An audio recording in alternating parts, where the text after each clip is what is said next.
Em nome do Pai que me criou, do Filho que me resgatou, do Espírito Santo que me santificou, divina vontade reina na minha vontade.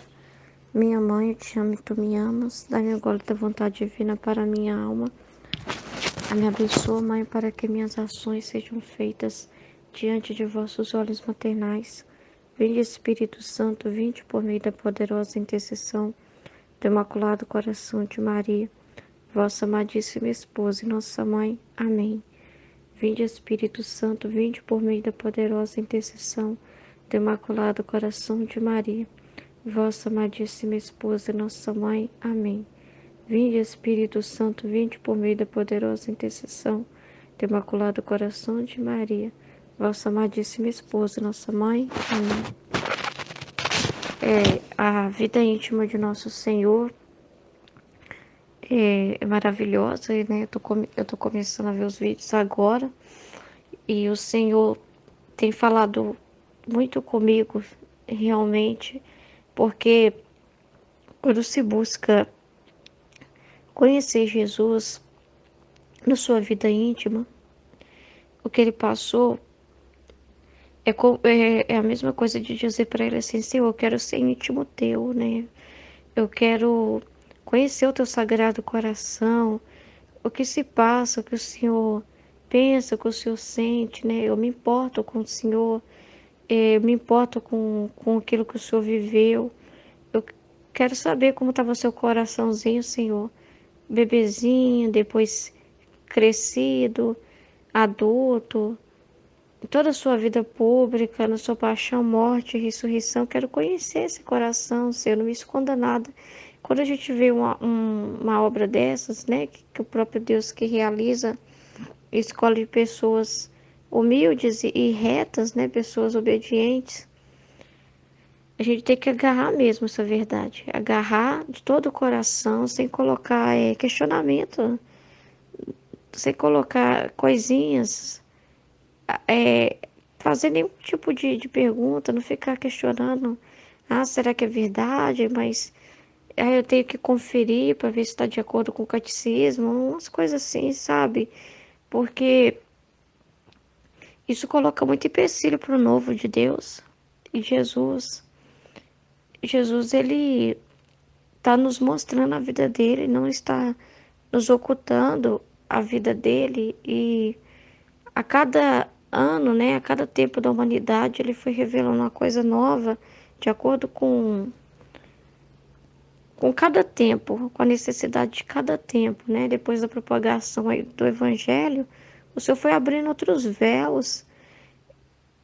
Isso é um presente muito grande, sabe? É um ato de muita generosidade de Deus, é um ato de muita bondade de Deus até nós, para nos aproximar dele, porque se ele não coloca obstáculo nenhum nessa aproximação para conosco, não devemos também colocar para com ele. Não devemos ser reservados para Deus, sabe? O nosso interior e o nosso exterior precisa estar continuamente como uma corrente mesmo ao nosso Senhor, sabe?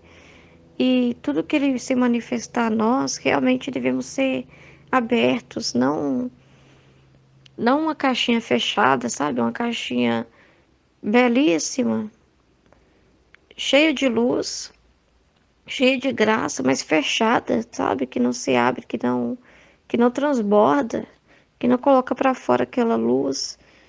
E pela divina vontade, realmente não pode haver esses escrúpulos que a gente percebe muito, né, nos relatos das místicas, na santidade humana, né,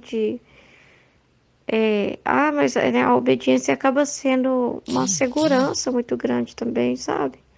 Só faço isso por causa da obediência, né? Se não tivesse a obediência, sim, a obediência é maravilhosa, mas não pode ser segurança. A obediência deve ser liberdade de espírito.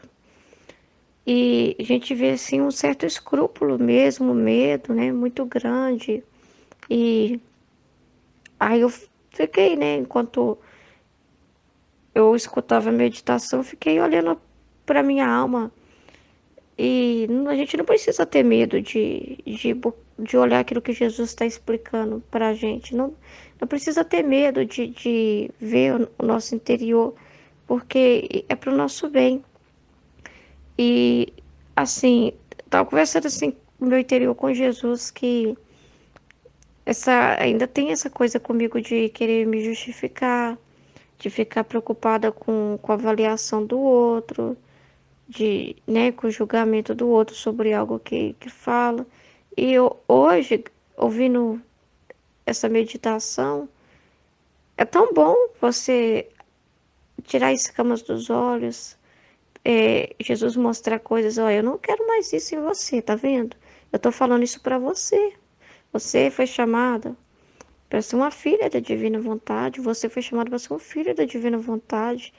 Para me operar em você, você tem que ser totalmente livre, você tem que confiar na minha graça.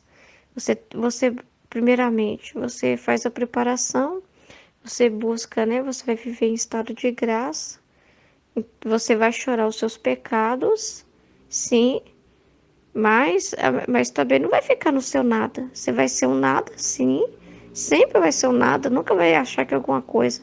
Mas o não achar que é alguma coisa significa também não ficar. Eu sou um nada, eu sou um nada, eu sou muito miserável, eu sou muito pecador, porque ainda assim, falando assim, a gente está se reconhecendo, se percebendo, se achando alguma coisa, mesmo que seja algo ruim. E é necessário aniquilamento total. Então, o conhecimento de si mesmo é para o seu libertar nossa alma, né? Então, eu estou no processo de libertação, muitos de nós estamos. Então, aí vem o conhecimento de si mesmo, do nada, da miséria, de tudo. Aí a gente escorrega bastante, vê que escorregou, pede perdão e continua, e fica feliz também pelas correções do Senhor. Mas isso é para aquilo que o Senhor trabalhou em nós, ou aquele defeito que ele dissipou com o ensinamento que ele nos deu, é para que acabe, sabe? Passou, aquilo acabou. Não pode mais ficar existindo aquilo. Aí a gente não fica pensando se ainda existe, se não existe, se está na divina vontade, se não está, porque isso também é uma forma de ficar se avaliando. Temos que ser livres, porque para Jesus comunicar com a gente, ele só pode comunicar com a gente se a gente realmente tá aberto para ouvir ele. Porque quando a gente está ouvindo a gente, conversando com o nosso pensamento, com as nossas dúvidas, com os nossos medos, aí fica difícil para ele se manifestar. Assim como a gente, quando quer partilhar algo, sabe? Às vezes a gente tem vontade de partilhar, mas fica ainda com respeito humano de pensar, e se eu falar de uma forma errada, errar o português, né? Aí fica se comparando com os outros, né? Olha a meditação de fulano de tal, olha a meditação do outro irmão, né? É muito elevado e fica dizendo coisas assim que não tem nada a ver, umas besteiras assim, eu não posso falar porque o meu é muito simples, o meu jeito de falar é muito simples. E a pessoa não percebe que a gente tem que ser simples mesmo, sabe? Então Jesus às vezes quer usar a gente, quer usar muito. Mas é a gente mesmo que bloqueia, sabe? Deixa Jesus assim de braço cruzado, a vontade divina fica de braço cruzado, porque a gente só fica naquela, eu não sou nada, eu não sou nada, eu não posso, eu não posso, não tem como, eu não consigo falar, não consigo falar. E fica cheio de justificativa, então você vai até um ponto. Não pode ir além, porque aquele além depende de desprender de qualquer pensamento sobre os outros, do que os outros vão pensar, do que os outros vão falar. E se a gente não abre mão disso, se a gente usa isso para nos proteger, com medo de passar vergonha, qualquer coisa, pensando na a gente não avança. E a vida íntima de nosso Senhor, ela ensina, assim, né, na minha experiência do que eu tô vivendo com Jesus ao meditar ela, é que a gente consegue, começa a conversar mais com Ele, se comunicar mais com Ele. Então, quando tudo que acontece na nossa vida, a gente recebe como Jesus recebia o que acontecia. Reparava, Não é que a gente vai lembrar de reparar o tempo todo, mas vai ter os momentos que ele mesmo que vai reparar em nós, ele que ativa a nossa memória para lembrar daquele momento, daquele trecho, daquele vídeo. Aí a gente começa a reparar ele ali, sabe? Nós vamos ver mais pra frente, né, esses relatos aí. Então, tudo Jesus aproveitava. Jesus não perdia tempo. Não perdia tempo. Todas as situações ele aproveitava. E ele vai ensinando isso para nós também, no nosso interior e se reflete no exterior. Porque não tem como. Não podemos ser um balão que enche, enche, enche, enche e fica com aquilo tudo ali. Nós somos feitos para transbordar. E transbordar significa do interior para o exterior, né? Ao encontro mesmo de onde a gente estiver. A luz, né? A luz não consegue a gente prender ela dentro de uma casa. Ela sai pelas beirocas que ela achar ali. E se a gente fecha a janela ou abre a porta mais ou menos, a gente está impedindo, sabe, de que aquilo que a gente recebeu possa alcançar outros. Possa alcançar outros. E tantas luzes que o Senhor nos dá e que pode chegar a tanta gente, mas quando a gente se fecha, a gente impede isso. E Jesus nunca se fechou, né? Jesus, a vida íntima dele mostra claramente isso. Claramente, ele sempre em oração constante, sem falar nada, né? Sem oração com o Pai no interior. Tudo é uma oportunidade para salvar a alma, tudo. Então, quando a gente vive na divina vontade, com esse desejo de só a glória de Deus, com essa liberdade, com essa pureza de intenção total, tudo que a gente faz, a gente está juntamente com Jesus trabalhando na salvação das almas. A nossa intenção pura de amar Ele, a gente está fazendo o mesmo. Na mais simplicidade, no jeito mais simples que for. Porque se a gente não tiver fé nisso,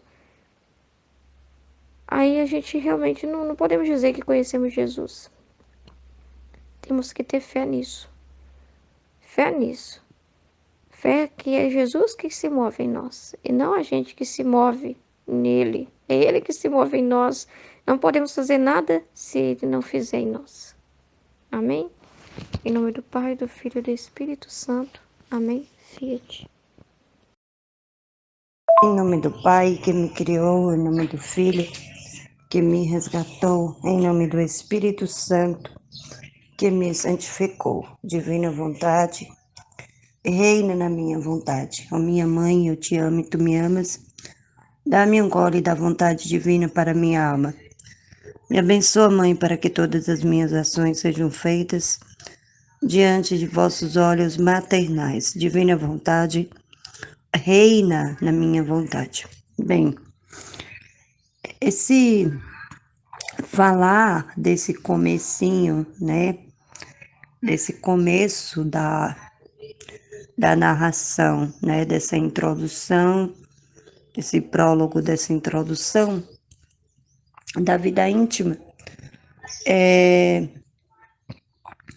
O que mais me chama a atenção, não só na monja Maria Cecília Bage, mas todas as místicas que a gente já leu, né? É essa pequenez de alma, né? Que elas têm, né? E quando Jesus pede algo para elas, quando Deus pede algo para que elas façam, elas sempre se colocam nessa posição, né? Essa posição de alma pequena, né? De não confiar nela mesma, né? E a vida íntima de Nosso Senhor é o conhecimento para a vivência, né? Para a gente poder viver na divina vontade. Porque através da vida íntima tem detalhes, né? Detalhes narrados pela monja, né? Que não existe em lugar nenhum, né? Então, assim, saber tudo que Jesus viveu na intimidade, né? e ver também que a monja Cecília Bage, ela se coloca nessa pequenez, né? A cada página, né? A cada página que ela escreve, ela se coloca nessa pequenez, né? Sobre a direção do confessor, né? Do confessor espiritual, diretor espiritual dela, né? Que ela fala para ele, né? Tudo que Jesus pede e, e acontece, né? Mas o mais assim, mais que me chama atenção é o fato de mesmo diante da pequenez delas, de todas as místicas, mas elas escrevem por causa da obediência, né? Se sujeitando às opiniões, né? Se sujeitando às opiniões das pessoas, do confessor, das pessoas que vão ler, né? Muitas pessoas, né? Talvez tenha lido a vida íntima de Nosso Senhor, sem prestar atenção na riqueza que é. Nós prestamos essa atenção, porque isso é necessário para que a gente possa compreender também a nossa origem, né? Por que que Deus, sendo Deus, ele abriu mão de tanta coisa, né? Que a monja ela narra para gente, né? Que Jesus, ele na vida íntima, ele abriu mão de muita coisa, né? Para fazer essa santa obediência, para escrever tudo que ela escreveu, né? E isso é uma coisa que deixa assim, que dá uma alegria para nós, né? Muito grande. De mesmo diante das dificuldades, né, que ela tinha, mesmo diante da repugnância, né, que ela sente, da indignidade que ela acha que ela é uma pessoa indigna, pequena demais para escrever algo tão rico, né, para nós. E isso é importante a gente entender, né, que mesmo diante daquela alma mais pequena, daquela alma mais, né, aquela alma que o mundo não conhece, vamos dizer assim. Aquela alma que poucos dão valor a ela, né? Mas é justamente essa alma que Jesus quer, né? E essa intimidade, né? Essa descrição, esse prólogo que ela fala dela mesma, né? Das suas limitações, da sua pequenez e da sua dependência de Deus. Eu vejo bem claro que essas místicas, elas se colocam totalmente na dependência de Deus, né? Totalmente ali na dependência única de Deus, sem se preocupar com outras opiniões, né? Com outras posturas, vamos dizer assim. A única coisa que elas se importam é em obedecer, é em fazer a vontade de Deus, né? Jesus pede para ela, para que ela narre ali, né? A vida íntima, né? Os detalhes íntimos. Todos nós temos os nossos detalhes íntimos da nossa vida, né? Os detalhes de quando nós nascemos, que é contado pelos nossos pais, né? Até a gente chegar até a fase adulta. Mas quando eu vejo essa pequenez da monja Maria Cecília, que ela passa por tanta coisa para poder obedecer, porque falar da obediência é fácil, né? Você falar assim, ficar focado só na obediência da monja Cecília, mas ver o quanto que ela teve que passar para ser obediente, né? O quanto que ela teve que ela teve que se esvaziar, né? Se esvaziar de tudo para poder reconhecer essa pequenez, para poder se colocar nessa dependência, né? Nessa dependência de Deus, nessa dependência daquilo que Jesus tinha pedido para ela, independentemente se quem lê se achar verdadeiro ou não, né? E talvez até as pessoas, muitas pessoas que já leram, né, que não conhecem a Divina Vontade, talvez até achem que esses livros são que não tem tanto valor, né?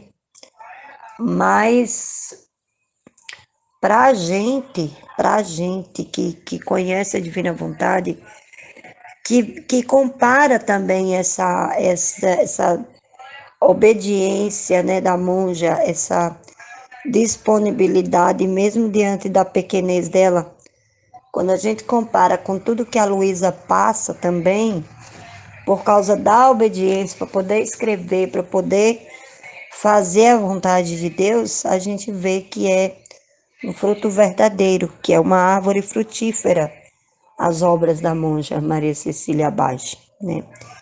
E só faz com que a gente cresça ainda mais, né? Eu sempre falo para as pessoas que todas as pessoas que querem estudar o livro do céu, que querem conhecer o livro do céu, que querem viver a divina vontade, o primeiro passo, né, além dos 31 dias que a gente faz, é ler a vida íntima de Nosso Senhor Jesus Cristo, ouvir, né? Porque tudo que ela descreve, né, até o prólogo que ela escreve, até o comecinho da narração que ela escreve, deixa isso claro para que a gente possa entender, né, que a conexão que tem entre as místicas, né, porque Deus, ele é imutável, ele age da mesma maneira com todos os místicos, né, e a coisa assim que mais me chama a atenção é que Jesus sempre escolhe essas pessoas pequenas de alma, né? Por quê? Porque os pequenos, eles são mais fáceis de obedecer. Eles não têm tanto apego, né? Eles são fáceis de trabalhar o desapego, né? Eu creio assim, eu creio que essa escolha é devido a isso, né? Porque aquele que tem uma experiência com Jesus, ele é capaz de tudo, mesmo diante das limitações, né? E isso na monja Maria Cecília Bage é encantador.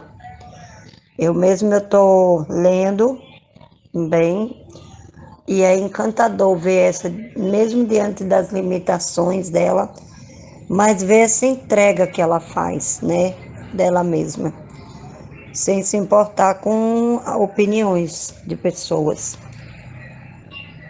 Em nome do Pai que me criou, em nome do Filho que me resgatou, em nome do Espírito Santo que me santificou. Fiat, fiat, fiat.